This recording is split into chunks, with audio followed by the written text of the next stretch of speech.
সবাইকে হ্যাপি হোলি আর শুভ দোলযাত্রার অনেক শুভেচ্ছা। প্রথমে সকালবেলা তো এভাবে বেরিয়েছিলাম, মানে সকালবেলা যখন বেরোই তখন এরকম খানিকটা অবস্থা ছিল, বেশ ফ্রেশ ছিল। বাড়ি থেকে বেরোনোর আগে বাপি মাকে আবির দিয়ে ভালো করে প্রণাম করে তারপরে এরকম সিচুয়েশনে বেরোলাম।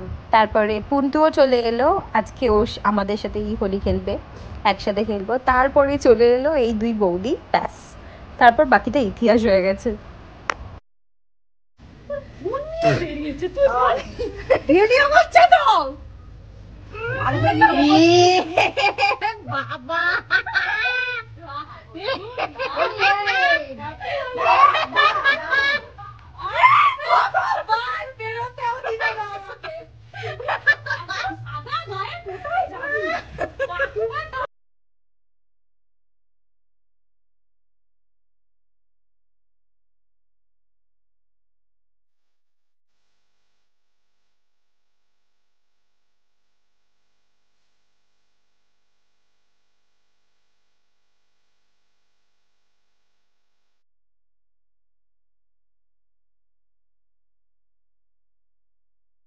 এরপর আমরা বাড়ি থেকে বেরোলাম, গিয়ে স্টেডিয়ামে যাব, একটু চা খাবো, তারপর আবার রং খেলবো।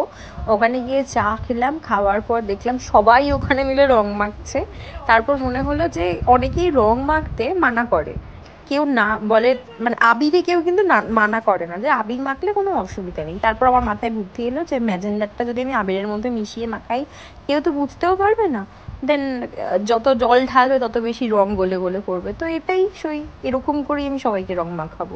আমি যখন রং মেখে নিয়েছি আমি কাউকে ছাড়বো না, সবাইকে মাখাবো। আমরা ভিডিও তুলছি, এটা আমরা ফাঁকা মাঠে এসে বসে রয়েছি, মানে মাঠ না সরি, নদীর তলায় এসে বসে রয়েছি। কি কালার হচ্ছে রে? আবার তুই নিজে নিজে রং মাখবি? প্রত্যেকবার নিজে নিজে রং মাখে, ওই দেখো।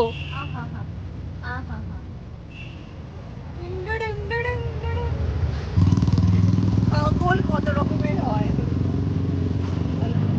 দেখি।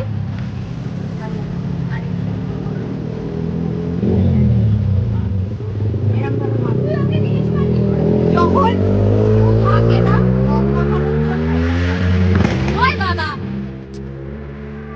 তারপর আর কি, তারপর ঘুরে ঘাড়ে এসে কাকাইদের সবাইকে রং মাখানোর জন্য গেলাম ক্লাবে।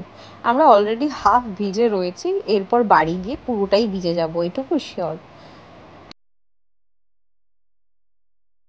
তারপর যখন বাড়ি ফিরছিলাম দেখা হলো ছোট্ট পুচকুটার সাথে, যে সবাইকে ডেকে ডেকে রং দিচ্ছিল, কারণ ওর তো আর ওরকম করে জোর নেই, সেই জন্য সবাইকে ডাকছিল আর ডেকে ডেকে রং মাখাচ্ছিল।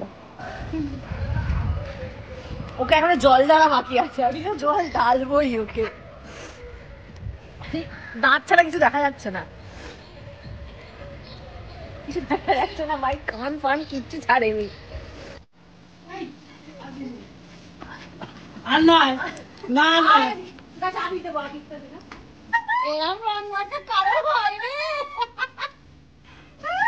এরা ছোটবেলায় মন নিয়ে এরকম মাখতে বল। আমি ওই দিক থেকে